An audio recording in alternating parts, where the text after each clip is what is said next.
ओम शांति। 24 अक्टूबर 2025। बाबा के महावाक्य। मीठे बच्चे, बाबा आए हैं तुम्हें घर की राह बताने। तुम आत्म अभिमानी होकर रहो तो यह राह सहज देखने में आएगी। प्रश्न। संगम पर कौन सी ऐसी नॉलेज मिली है जिससे सत्युगी देवताए मोहजीत कहलाए? उत्तर। संगम पर तुम्हें बाप ने अमर कथा सुनाकर अमर आत्मा की नॉलेज दी। ज्ञान मिला यह अविनाशी बना बनाया ड्रामा है। हर एक आत्मा अपना अपना पार्ट बजाती है। वह एक शरीर छोड़ दूसरा लेती है। इसमें रोने की बात नहीं। इसी नॉलेज से सत्युगी देवताओं को मोहजीत कहा जाता। वहाँ मृत्यु का नाम नहीं। खुशी से पुराना शरीर छोड़ नया लेते हैं।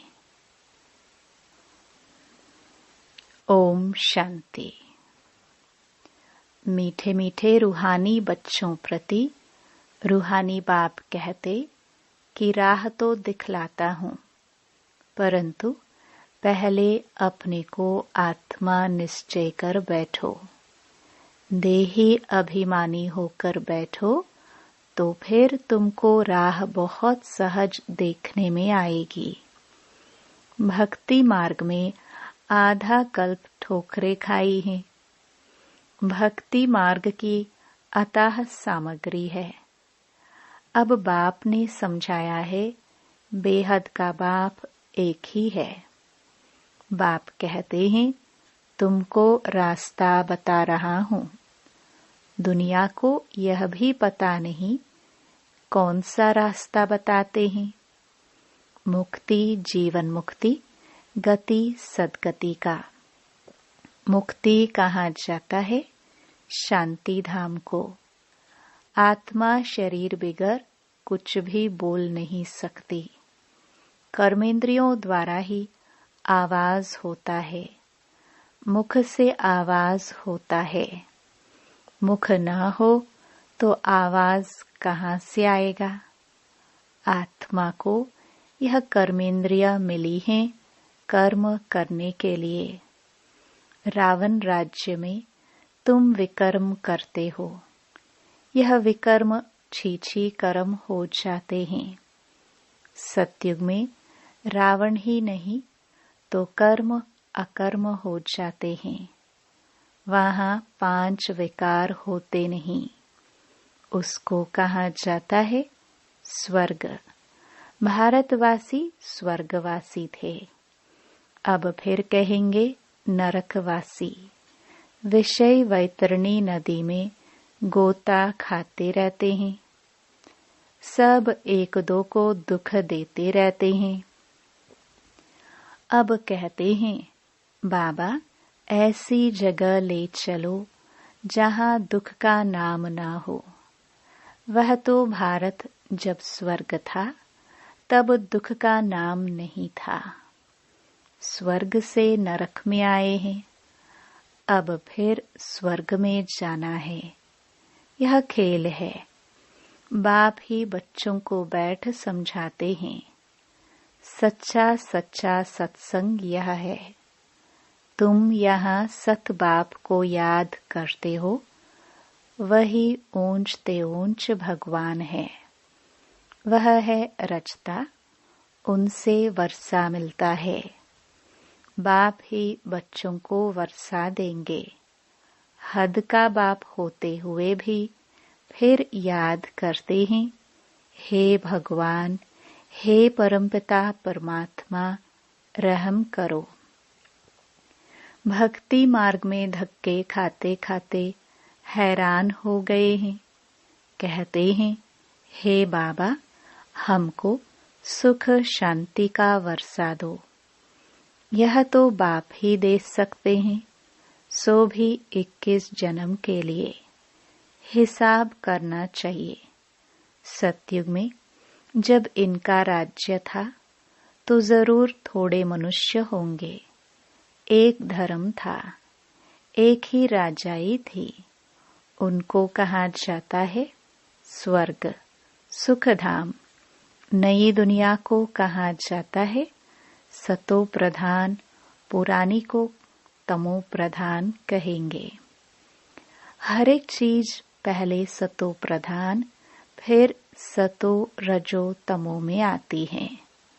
छोटे बच्चे को सतो प्रधान कहेंगे। छोटे बच्चे को महात्मा से भी ऊंच कहा जाता है। महात्माएं तो जन्म लेते, फिर बड़े होकर विकारों का अनुभव करके घर बार छोड़ भागते हैं। छोटे बच्चों को तो विकारों का पता नहीं है, बिल्कुल इनोसेंट है, इसलिए महात्मा से भी ऊंच कहा जाता है। देवताओं की महिमा गाते हैं सर्वगुण संपन्न। साधुओं की यह महिमा कभी नहीं करेंगे। बाप ने हिंसा और अहिंसा का अर्थ समझाया है। किसको मारना, इसको हिंसा कहा जाता है।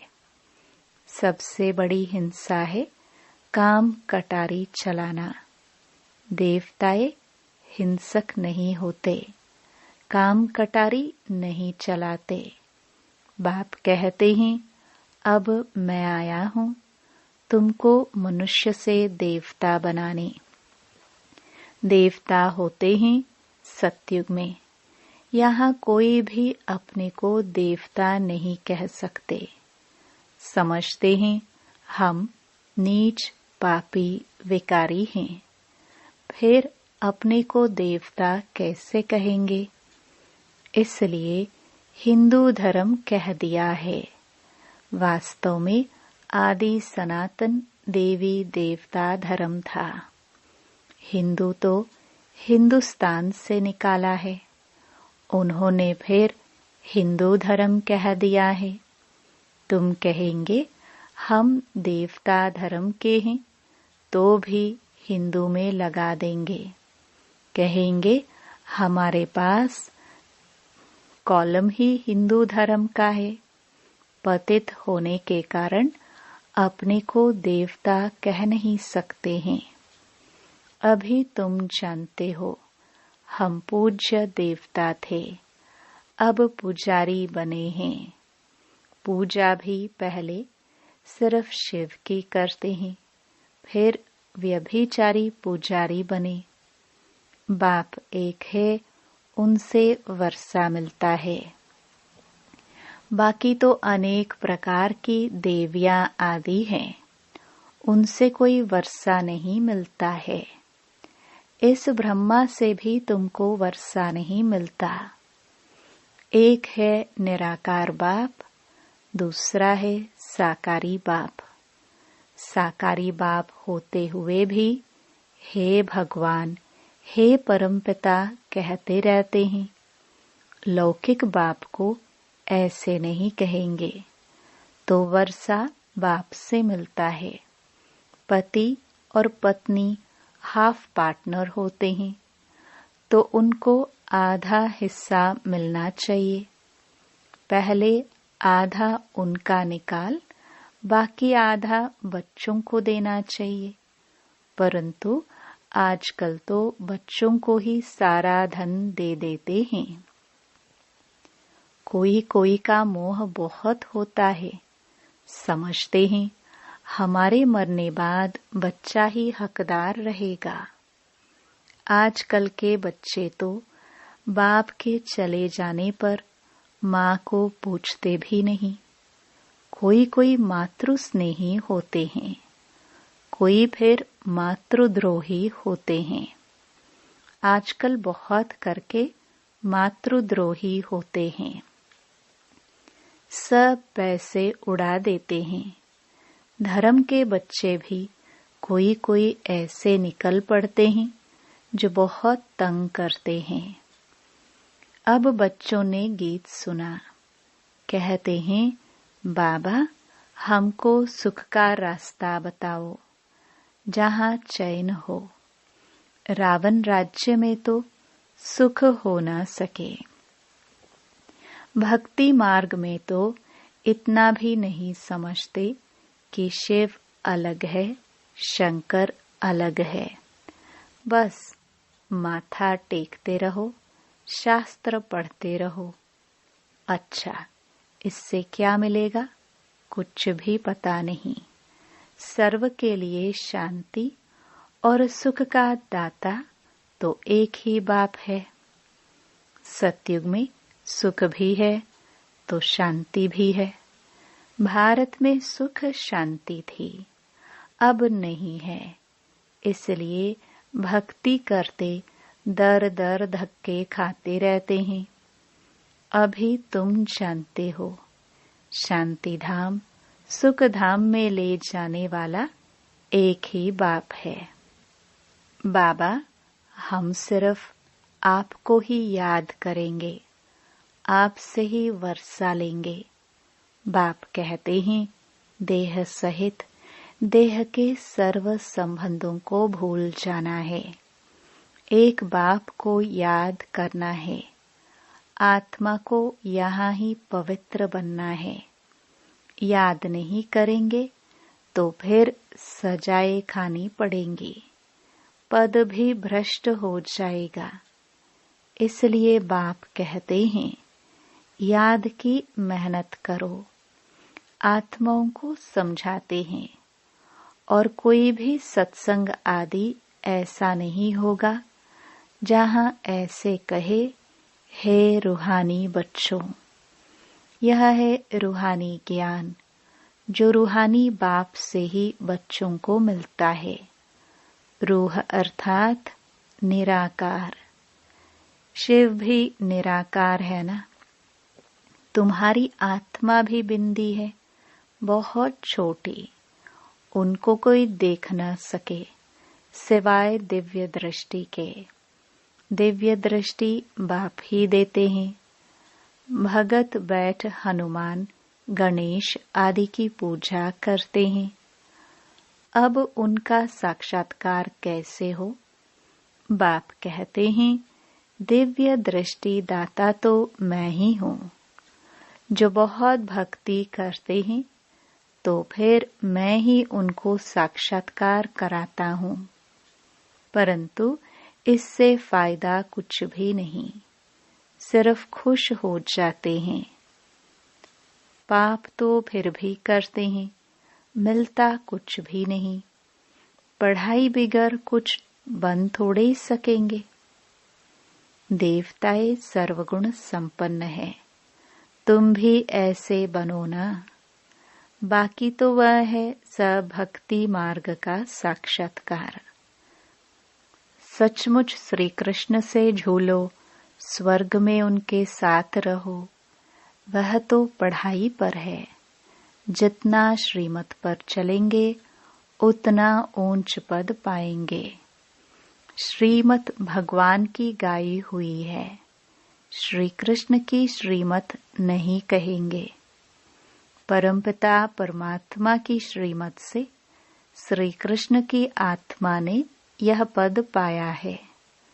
तुम्हारी आत्मा भी देवता धर्म में थी, अर्थात श्री कृष्ण के घराने में थी।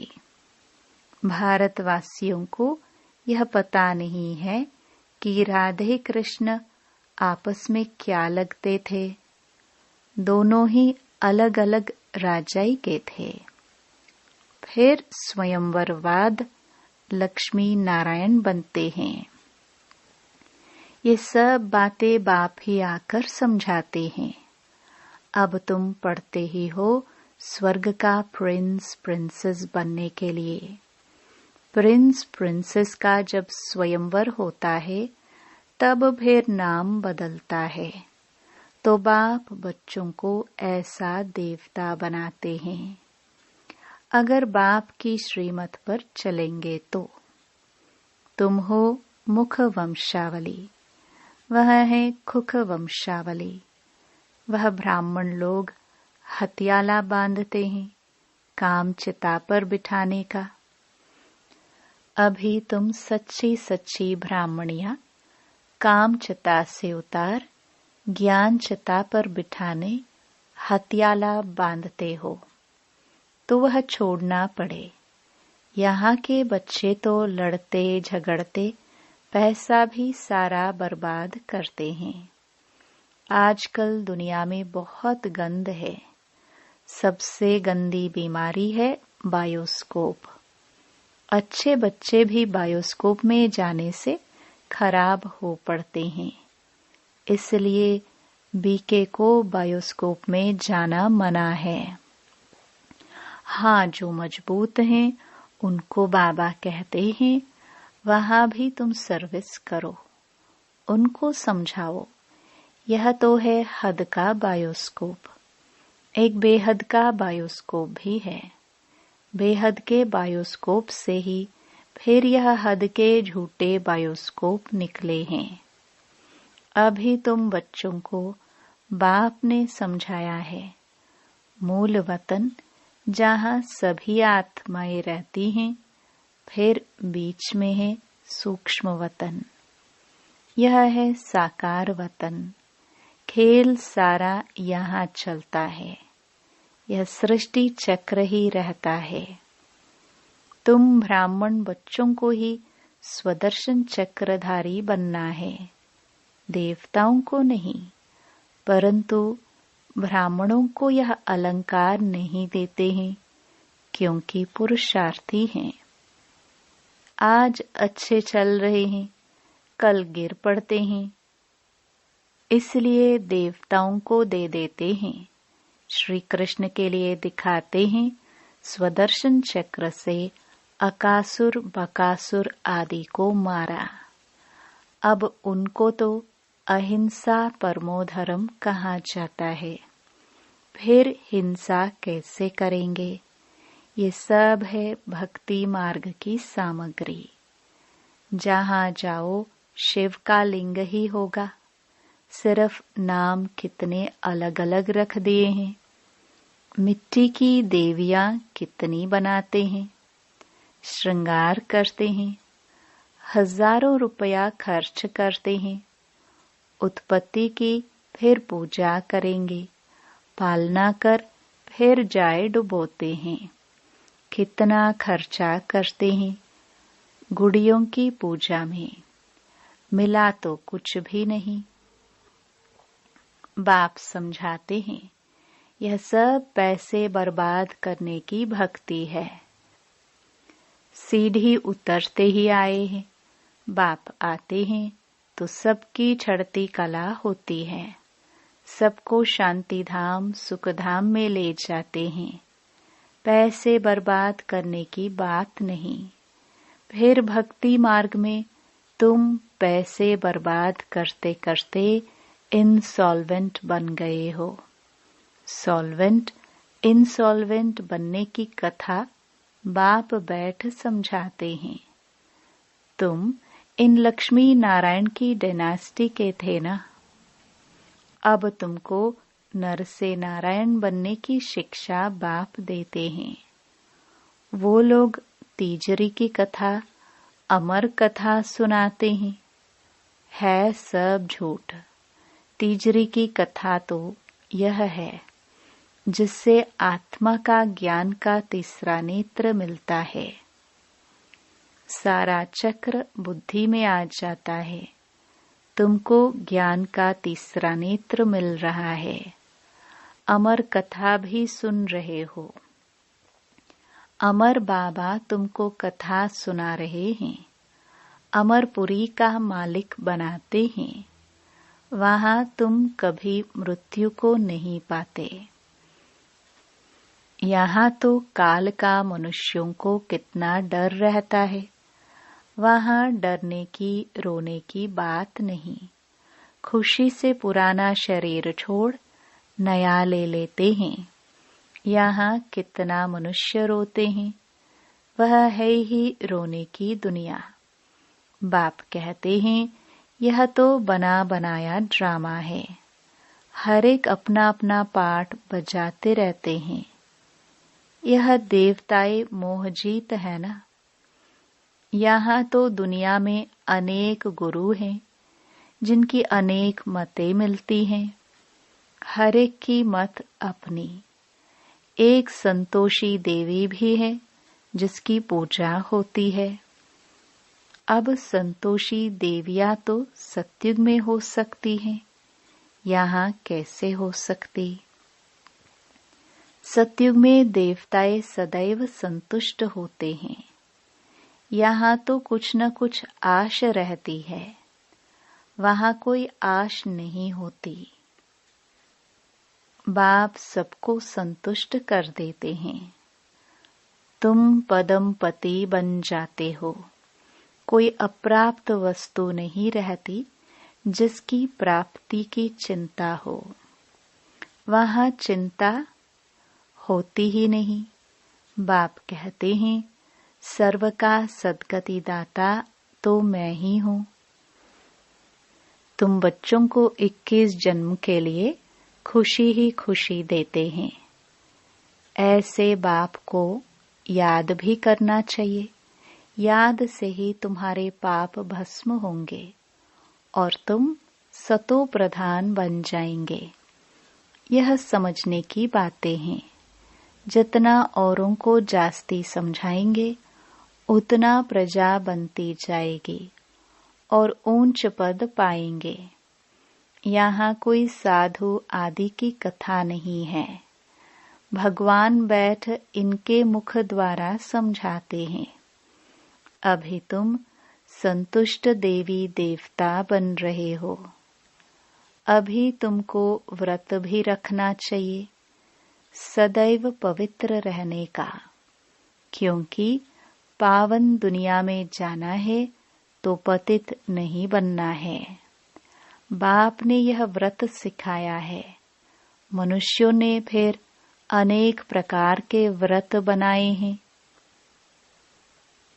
अच्छा, मीठे मीठे सिखिलदे बच्चों प्रति मात पिता बाप दादा का याद प्यार और गुड मॉर्निंग। रूहानी बाप की रूहानी बच्चों को नमस्ते। धारणा के लिए मुख्य सार। पहला, एक बाप की मत पर चल, सदा संतुष्ट रह, संतोषी देवी बनना है। यहाँ कोई भी आश नहीं रखनी है। बाप से सर्व प्राप्तियां कर पदम पति बनना है। दूसरा, सबसे गंदा बनाने वाला बायोस्कोप सिनेमा है। तुम्हें बायोस्कोप देखने की मना है। तुम बहादुर हो तो हद और बेहद के बायोस्कोप का राज समझ दूसरों को समझाओ। सर्विस करो। वरदान, पुरुषार्थ और सेवा में विधि पूर्वक वृद्धि को प्राप्त करने वाले तीव्र पुरुषार्थी भव। ब्राह्मण अर्थात विधि पूर्वक जीवन। कोई भी कार्य सफल तब होती है जब विधि से किया जाता है। अगर किसी भी बात में स्वयं के पुरुषार्थ या सेवा में वृद्धि नहीं होती तो जरूर कोई विधि की कमी है। इसलिए चेक करो कि अमृत वेले से रात तक मनसा वाचा कर्मणा वह संपर्क विधि पूर्वक रहा, अर्थात वृद्धि हुई। अगर नहीं तो कारण को सोचकर निवारण करो, फिर दिल शिकस्त नहीं होंगे। अगर विधि पूर्वक जीवन है तो वृद्धि अवश्य होगी और तीव्र पुरुषार्थी बन जाएंगे। स्लोगन, स्वच्छता और सत्यता में संपन्न बनना ही सच्ची पवित्रता है। अव्यक्त इशारे। स्वयं और सर्व के प्रति मनसा द्वारा योग की शक्तियों का प्रयोग करो। जहाँ वाणी द्वारा कोई कार्य सिद्ध नहीं होता है तो कहते हो यह वाणी से नहीं समझेंगे। शुभ भावना से परिवर्तन होंगे। जहाँ वाणी कार्य को सफल नहीं कर सकती वहाँ साइलेंस की शक्ति का साधन शुभ संकल्प, शुभ भावना, नयनों की भाषा द्वारा रहम और स्नेह की अनुभूति कार्य सिद्ध कर सकती है। ओम शांति।